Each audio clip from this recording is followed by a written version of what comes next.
Hi everyone. I haven't done a video in quite a while simply because I've been really busy with work um, and also been spending more of my time exercising. My wife and I decided a year ago to adopt a healthier lifestyle. And a human being's body is like a car. The more miles you put on it, the more careful you have to be with the routine, regular maintenance and making sure getting it checked out once in a while, make sure there's nothing wrong that you're not aware of. And you want to avoid major repairs because major repairs, um, they're costly. Um, and the older a car gets, uh, the worse repercussions of a major repair are. And so I've just been spending my time doing that, a couple other things, and haven't had a chance to really sit down and do a proper video. But today is the day after Thanksgiving. I had a great Thanksgiving. I hope you all had a great Thanksgiving too. And I'm lucky. Today is the day after Thanksgiving, and I have a paid holiday. I don't have to take any of my vacation time, and I get paid. A lot of people have to work today. A lot of people, if they don't work, they don't get paid. And a lot of people, if they get the day off, they got to take a vacation day. So you count your blessings when you can get them. So for the month of November, I didn't really have a huge haul, by any standards. There's some people that buy this much in a week. But I did get books. I got a book from a book signing at Gutter Pop Comics in 1421 Hurdle Avenue, Buffalo, New York. I also got books sent to me by Phantom of the Attic, Oakland, outside of Pittsburgh, PA. The great folks there always take care of me. I also got a couple of books sent to me by my friend Chuck that he picked up for me at Short Run Seattle. Because Seattle is one of those cities that has these really cool independent comics events that South Florida will never have, I think. And I also attended last weekend the Miami Book Fair. It was the 40th anniversary of the book fair. It's a huge book fair. They get authors from North America, the Caribbean, and Latin America, all different genres. It was just tons of vendors there. It's a very affordable event, family-friendly event. Great food vendors. They had live music. It's nice to see these kind of literary events in Miami because Miami's not really a literary town. Miami's always been more about going out, enjoying the sun, looking good, partying, especially in the last 10 or 15 years with the advent of social media. Miami, in a lot of ways, is like Los Angeles if Los Angeles was less cool. Not that Miami's a bad place, but you're not going to find a lot with the arts. You're just not. So it was nice to see this kind of event and attracting this many people. As a book lover and as a reader, I enjoy just knowing that there's still a lot of people in South Florida that love books, they want to read, and they want to get out. It was a great vibe. They do a great job every year, and I got a couple of books signed at panels. They always have a couple people that talk about their graphic novels, so it was really great to attend. So without further ado, I'll just talk about what I got. I got Time Under Tension by M.S. Harkness. M.S. Harkness has just finished a nationwide tour, like a barnstorming tour. She just went to different parts of the country to do talks and readings to promote her new book. I've heard of M.S. Harkness for a couple of years now. Never got a chance to read any of her work, but this book was highly recommended to me by people whose opinion in comics I do respect, and it's been critically acclaimed. And Gutter Pop Comics had her in for a signing, 1421 Hurl Avenue, Buffalo, New York. And Stephen, the owner, is a really great guy that I've gotten to know over the last 3 years. So he was nice enough to have a book signed for me. And this is signed, and she personalized it. Very kind of her. And so I read this, and I have to say that this book really is good. I'm not going to do a full review, but just a few things I wanted to mention. Apparently, I didn't know this, but she's had an ongoing autobio of her life, and the books before this, at least some of them deal with that, and so there's more of a story to tell. But this book is just breaks a lot of conventions, and the more I read comics, the more I'm looking for something different. Not necessarily weird, but just different. Different approach, different style. Um, it's like music. Like if you just listen to the same old music over and over again, it just gets boring. So you can enjoy the classics if you stop and listen to something different or something new.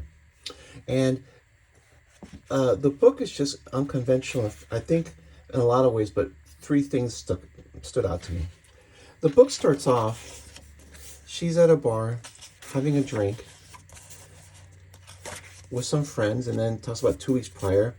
And what you find out quickly is that she does on the side, this is where she's just about to graduate, just having graduated art school.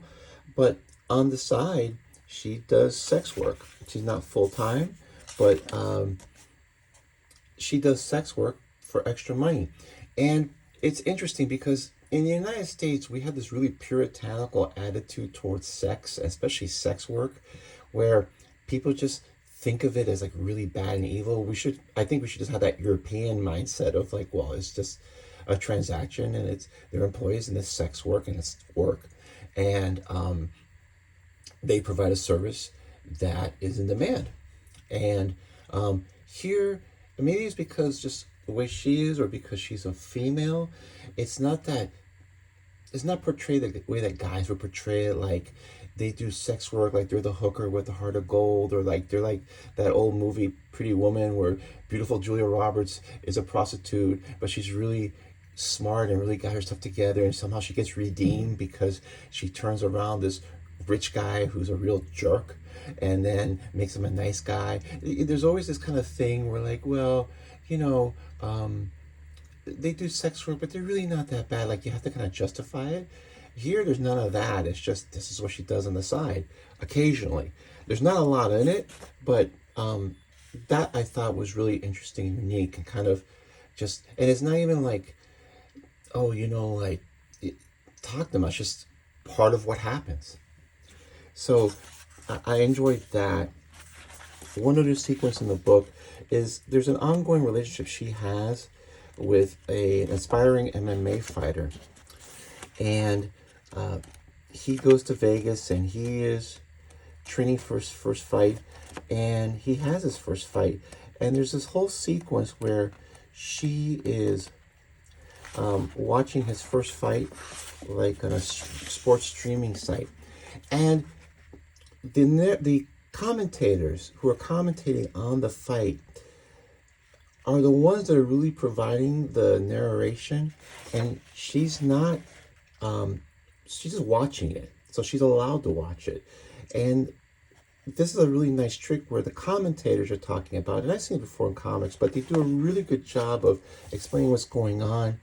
And MS Harkness does a really great job showing the physicality of a fight. Now, you know, in superhero comics, the Hulk can punch Thor so hard that he flies through 3 buildings and lands 8 city blocks away. But I mean, you kind of accept it because you know that's not realistic. You've never seen that, so you have no gauge. Just your imagination is your gauge.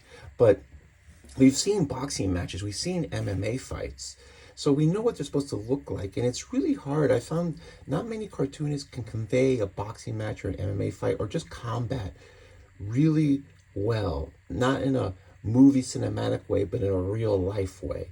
She does a great job capturing that energy and just the physicality of it.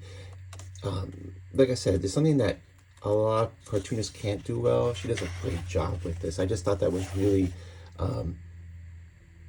interesting and really cool to see. And one other thing that she does really well is that she gets together with her roommate and they decide to go on an acid trip. And usually when people draw an acid trip, if they use colors and then they draw these really trippy colors and they do all this stuff. And this actually looks more like a real acid trip. Just the bending of perception, the chaos of it, you know, just all these different things that go through what you perceive. I just thought it was really effective. And it all stays in her style, and she's able to like draw all this, and it's convincing. I just thought this was a really great sequence. So in this book, she does a lot of things very well that a lot of cartoonists, not every cartoonist can do, but she does them all really well. So I'm looking forward to the next book. I'm also looking forward to picking up the previous graphic novels. MS, I am sorry that I did not get on the train sooner, but I want to tell you that this is just really good. And if you've read it, I think you know. And if you haven't read it and you want to take advantage of some of these Black Friday sales or Cyber Monday sales for comics, I would recommend this. It's $24.95, so it's not very expensive for a graphic novel. It's really good, really well done. I can see why it's been recommended to me so strongly. So that was the first thing that I got. Next, these are some books that I got from Phantom of the Attic. I don't get many monthlies, and so I've been reading the books in the Energon universe. This is the new initiative by Robert Kirkman to bring back the Transformers and G.I. Joe. They got the license from IDW, I think early this year. I've never been into the Transformers. It's not that I don't like the Transformers. I just never really got into them, and I'm in the age group that I should have, but I never really got into them, which is good in a way because I don't know anything about the Marvel runs or the IDW canon. To me, this is all new. I mean, I know who Optimus Prime is, and I know the broad gist of this, but I really don't know all these characters. So I'm trying out to see if I like it or not. I'm going to give this book and the upcoming miniseries a run and see if I like it, or if there's just something about it that just doesn't really resonate with me. But I'll try it out. We'll see. And secondly, I got as a monthly, this is a 6-issue miniseries called Alan Scott Green Lantern. The reason I'm getting this book is that the first 5 pages or so were included as a backup feature in, I think, DC's November books. And it starts off, it's set in 1941 before America enters World War II. And Alan Scott is in the office, as Green Lantern. He's in the office of J. Edgar Hoover. And J. Edgar Hoover, in short order, lets him know, I know who you are. And we find out that Alan Scott is gay and he's in a relationship with his partner. And he has pictures, nothing sexual, but them together. And it's obvious that they're like together. So J. Edgar Hoover in real life would do this sort of thing. The reason why he had his job for over 40 years is that whenever a new president would come in, he would say, hey, listen, just so you know, we found this dirt on you. Now, nobody knows, and it's a secret file. Only I've seen it, but just letting you know that we got your back. But really the implied threat was, stay out of my way. Don't even think about replacing me, or this is going to hit the public media. And even up until the 90s, and maybe the first decade of this century, being gay was really a career killer, but especially in the 40s. So that to me was really realistic, because that's what J. Edgar Hoover would do to people. And so I'm going to give this a go. It's a 6-issue miniseries. I haven't read it yet, the rest of the issue yet. Hopefully I like it. Next, I got the first of 4 releases from Ablaze Manga of new Osamu Tezuka English translations. This is the story 100 Tales. They plan on doing 4. I think the next one comes scheduled for March of 2024. It's a collection of adaptations of Shakespearean plays by Tezuka. And it's always exciting to see a publisher get work that has not been previously published in English to publish it in English. Tezuka has so much work, and I don't like his earlier stuff, his Astro Boy stuff, as much as I like the later work, but none of it's bad work. It's just more like what resonates more with you. And as my friend Colin told me, more Tezuka is always good, because even Tezuka's work that really isn't as highly regarded as some of his other work, is still better than a lot of other comics. This is came out this month. You know, maybe 100 and something so pages. $12.99, so it's easy in the wallet. Looking forward to this. And lastly, the graphic novel Transitions by Elodie Durand. And I'm sorry if I mispronounced your name. This is a critically acclaimed French graphic novel that came out in 2021. And it deals with the story of a woman who's raising their child and her child, excuse me, and she finds out, or the child comes out, and the child's born a female, but they identify as transgender and as a male. So it's not so much the story of the child, even though that's part of it, but a lot of it is that journey that parents have to go through when they have a child that's identifying as transgender, because you're really pretty clueless about the whole thing. There's just a lot that you have to wrap your head around, even if you're welcoming and you support them and you love them and you don't react negatively to it. There's still a lot to wrap your head around. And so this is one of these books that IDW, I mean, this is technically it's the top shelf format, but it's, you know, they're an imprint of IDW. IDW does this weird thing where like once a year they will translate and print into English a European graphic novel. And last year I think they did Yellow Cab by Christophe Chaboutez, which is an excellent graphic novel. And IDW is weird because they're really big on Sonic and they're really big on Star Trek. They lost the Transformers and G.I. Joe rights.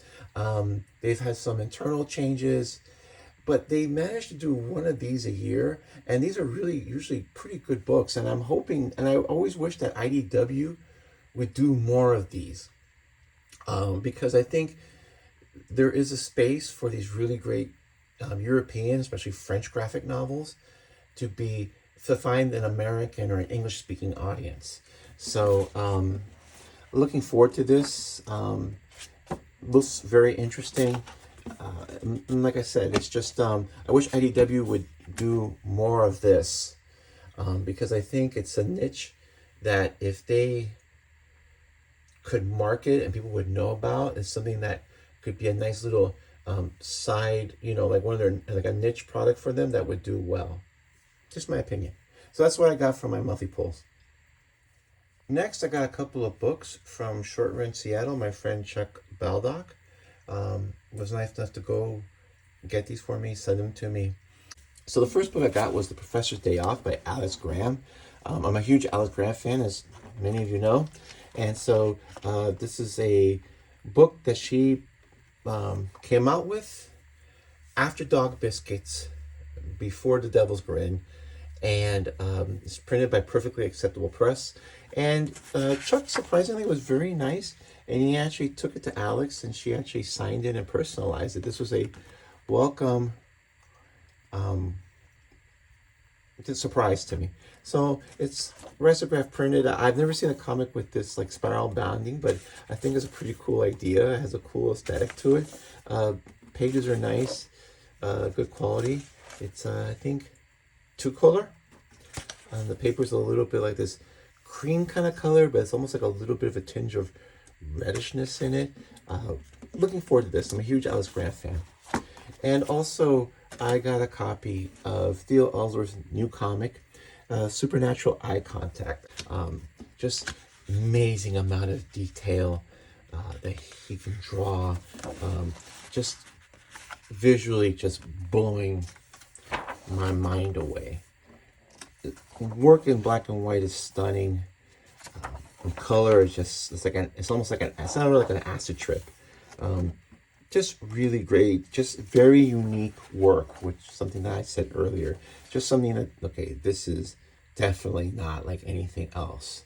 So I'm really looking forward to seeing these two, and I want to thank Chuck for getting these to me. Next, I was at the Miami Book Fair, and they had a couple of comics retailers that were selling back issues, mostly dollar bin stuff for a few dollars, depending on what it was. The presence of comics really isn't very large there. I think Radiator was there, and Mad Cave Studios, because they're both local to Miami, but not really a lot of comics publishers. And so I was actually surprised to see two comic shops there selling back issues. They were doing a lot of business. So I picked up a few things, mostly on the very cheap. So this is Unity #1. This was the last book that Jim Shooter did as far as writing goes. This is the end of the big crossover. And the reason I got this really is because Barry Windsor Smith does the art. And I remember this was not actually a bad miniseries where it tied everything together. And Barry Windsor Smith was probably the only person that could draw Solar and make him look somewhat cool. Everybody else that kind of drew him just didn't look good. So I picked this up. This was the gold dealer incentive. It was just mostly just because of the art, because I like Barry Windsor Smith so much. This is also something I picked up, Magnus Robot Fighter Zero. Now, when Magnus Robot Fighter first came out, there were coupons in every issue of Magnus 1 through 8. And if you clip the coupons and you mail them in and you put in like a couple of bucks, they were going to print a special Zero issue that was only available through this program. So they were one of the first ones to really get into this whole speculative market thing, because, you know, if you click the coupons, the book wasn't mint, and it would destroy the value. So people would buy two. And then when, you know, people started picking up on these books had low print runs, so then they were highly sought after, and the cost was really high. And you know, it's funny because whenever these speculative booms, the publishers always come back and were like, oh yeah, well, you know, they never cop to the fact that they jumped in on that boom and did as much speculative stuff as anybody else to cash in. This is the issue that you had to get to the mail. And I don't know if for this one, I know with Harbinger Zero, they did the same thing. And I know that they had one that came with a trade paperback, but it had a different color. So you knew that it was like not the one you mailed in, but this is the one you mailed in. And I liked this story. I liked Magnus 1 through 8. I actually have the trade, and I talked about it a few months ago, of the first 4 stories, Steel Nation. And I actually liked the trade. I actually liked that story. So this is a prequel to that. So I got it. End story. Okay, this is in the dollar bin, Prime versus Hulk. Now people that don't know the history, Malibu Comics was an independent publisher that Marvel bought in 1994, I want to say. And then they relaunched all their titles, had it as part of the Marvel Universe. In 1996, they closed it down. Now, there's always this urban legend that the reason why they bought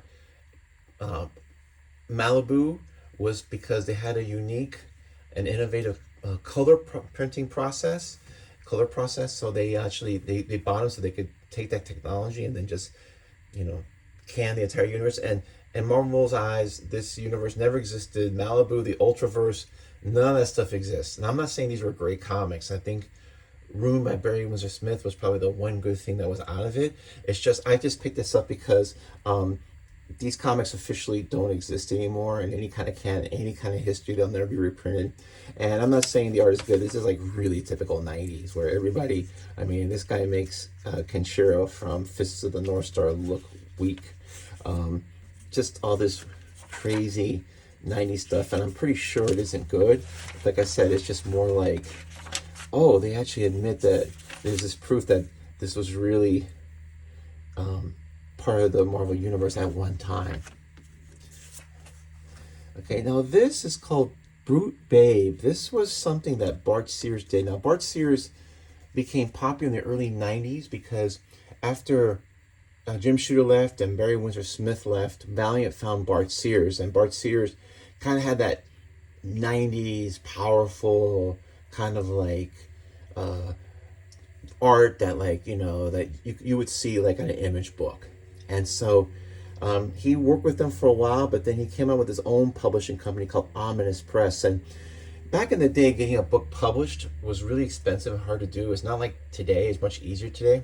So he came out to promote his new publishing line with what he called a monument set. And a monument set was 8 tablets. Now, the tablets really are just cardstock pages that are printed, you know, and with this soft, like, wraparound thing. And the only reason I got this was because I remember seeing this in previews and thinking, boy, that sounds pretty lame. Like a monument set and tablets. Like, it was ridiculous. But I never saw anybody actually buy one of these. I never heard of anybody buying one of these. I didn't even know this actually was printed. So I saw this and I'm like, oh my God, there's that thing from 30 years ago that they actually printed a copy. So it was so cheap that I just got it for shits and giggles. I don't think it's very good, but I just got it because it was sort of like, oh my God, they actually printed this stuff. And yeah, this is so terrible. This is why I don't care. I have no love for this style of comics from the 90s. It's just terrible. But it was more just for goofs. I picked this up in the dollar bin. A Terminator one-shot by James Robinson and Matt Wagner. This is early 1991 when James Robinson was really a pretty good writer. He was still a good writer. And the art by Matt Wagner is unique. And it also has this weird fold-out point where I guess it's a Terminator riding a motorcycle, just kind of folds out. And I don't think I've ever seen that done. But it's just kind of like interesting art by Matt Wagner. So I figured for $1, if it was bad, I could just chuck it. But it should be pretty decent. I like a lot of these Dark Horse comics with the licensed properties because this is before it all became super corporate owned and you had to follow these strict. It's like the Star Wars pre-Disney books where there was a lot more freedom to do stuff and there was a lot of good work being done at the time.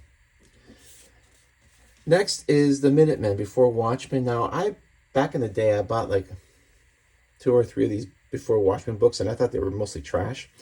But this is the one that I heard was good. It's a one-shot. It's by Darwyn Cooke. Rest in peace. And I love Darwyn Cooke. Huge fan. And so I got it because it's supposed to be pretty good. Can't beat it for $1. And I think his style and his aesthetic really fits the time period that this story is supposed to take place. So I'm actually looking forward to this. I picked this up, American Flag, Power Corrupts. I have read the first 12 issues of American Flag by Howard Chaykin. I like Howard Chaykin. I always hear how highly regarded this series is. And I thought it was really okay. It wasn't bad, but it wasn't as great as everybody makes it sound. I will say there were a lot of ideas, a lot of concepts that he put in American Flag that were lifted by other creators, but they did more with it. So I can see where it gets credit for, because there's a lot of things that he talks about that were used and made a lot of other people a lot of money. But I thought itself, it's okay, but I had never seen this before, and I like Howard Chaykin. I met him at a con several years ago. Gave the best panel discussion I've ever seen in my life. It was like a one-man show. So looking forward just to reading this to see if I like it, and if I do, maybe they made a trade out of this and I could pick up the rest of the story. Iron Man 232. This was after the what is it called? Stark Wars. And the reason I got this, Barry Windsor Smith did the art, and I love Barry Windsor Smith. I just find this very cool. Just a big fan of his. And if I see a Barry Windsor Smith book for $1, I'm getting it. If anything, for the cover, but I just love glossing over the art. And for me, art's important, but story's really important as well. But usually when Barry Windsor Smith did these books, he at least plotted some of them. So it's usually like a level above the normal stuff that was being published at the time. But I love these covers. And lastly, I found this old issue of Nancy. This is issue 156, I believe, from 1959. And yes, 166, excuse me. And It wasn't a lot of money for the condition. It was a pretty good price. It was funny because he quoted me a price on this and another book, and I said, no, that's okay, because I didn't want to spend any more money. No, it's okay. And he kept like lowering the price. I said, no, that's okay. But I wasn't doing it to hardball him. I was just like, I don't want to spend the money. So he gave this to me for like a really great price for the even for the condition. So I just said, okay, I'll take it, because I'm there at the Miami Book Fair to see Bill Griffith. He's going to talk about Three Rocks, so I took it as a sign to pick this book up. And this is actually story and art by Ernie Bushmiller. I actually looked it online, and it wasn't just cover by Ernie Bushmiller and story by Joe Schmo. It's actually a Bushmiller stories and art. Condition isn't too bad. I mean, this book is 64 years old. It's amazing that these books are 64 years old and they still hold up pretty well. I mean, considering everything. So I'm looking forward to reading this and just enjoying some dancing. And lastly, I went to the book fair to see panels with a couple of cartoonists talking about their graphic novel. The first one is Worm by Edel Rodriguez. Edel Rodriguez is a well-known political cartoonist.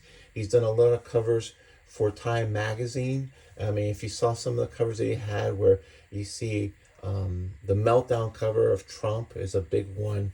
He came to this country from Mariel. He talks about his time growing up in Cuba under the revolution, what it was like living there, getting out of the country to the United States, and then growing up in the United States, and then putting a lot of allegories at the end between Castro's rise to power and his cult of personality, and the January 7th attacks, and Trump's cult of personality.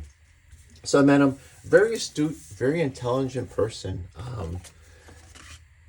Really has their finger on the pulse of what's going on. Very nice. He doodled in it and signed it. And it's a really interesting looking book. It's been well received. It had a big write-up in the New York Times. It's been critically acclaimed. What I found, a couple of things in this opening sequence. This is when Castro rolled in with tanks into Havana. For all of you who may not know, that scene in Godfather 2 where Batista, who was previously the president of Cuba, who was no saint himself, abdicated his position on New Year's Eve 1959, and New Year's Day Castro with his troops rolled into Havana.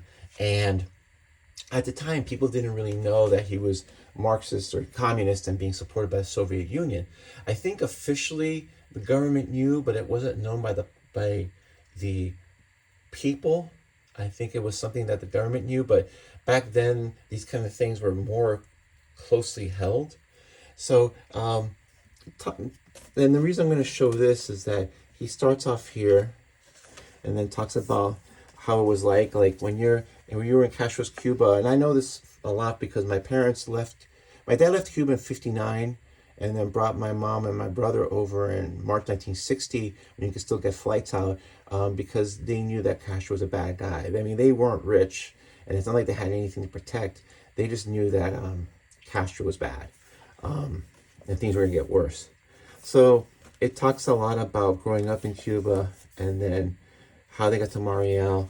And the one thing I kind of want to mention is that, let me see if I can find it, if you bear with me. Okay, so here you have this 2-page spread that starts off talking about Castro rolling in to Havana with tanks. And then later on, he makes allegories and comparisons to the January 7th attacks. Very similar type of layout and very similar. I mean, even the Capitol building in Havana was modeled after the Capitol building in the United States. So it looks the same and it's a lot similar layout. So this book is also a warning about the rise of fascism in America and makes comparisons to Castro and the rise of Castro to the rise of this hard far-right GOP. And like I said, the author was really well spoken, critically acclaimed. Really looking forward to reading this book, and it was a pleasure meeting him. Very nice guy. Just a great experience. And finally, Bill Griffith, famous underground cartoonist, the creator of Zippy the Pinhead, was there to talk about Three Rocks, his biography about Ernie Bushmiller, the creator of Nancy. So he was interesting to listen to, and he signed my book. It was really great. I didn't have this book before. I know people that have gotten it. They liked it. I didn't get it because I'm like, man, I've already spent a lot of money on books. I'm going to have to hold off. But then when I found out he was going to be at the book fair and he was going to be there for a signing, I was like, oh, well, I'm going to have to get it. And it is interesting because, like, all this Bill Griffith drew, but he said that all the art that dealt with the Nancy characters, he didn't redraw this. He actually found, like, scenes that he wanted, images he wanted, had them photocopied and cut and paste them into the art. He's 100% analog. He does nothing on the computer. So he said, I'm not going to sit and redraw this because it's not going to look as good as Bushmiller did. So he was able to just do that and kind of explain a bit of the history of Nancy and talked about how he spoke with Bushmiller's longtime assistant and just got a feel for Bushmiller as a person. So this is just a really interesting looking book. It was an interesting panel. Great guy, really cool, and it was really nice to meet him. It was just a great experience. And usually my book fair usually always has some graphic novelists, cartoonists that are of interest, creating interesting work. It's not like you're not going to have current Marvel DC people, but you're going to have people like Chris Ware appearing. I think he appeared in 2019 and I missed them, and I still kick myself for that. But that's neither here nor there. So I was able to get this signed as well. And that's it. I got a lot of great things to read, all different. Some are going to be literary classics, and some of them are going to be forgotten about very soon. But it's all good.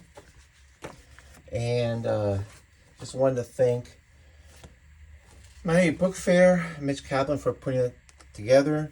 I wanted to thank Chuck Baldock for getting these items from me from Short Run Seattle.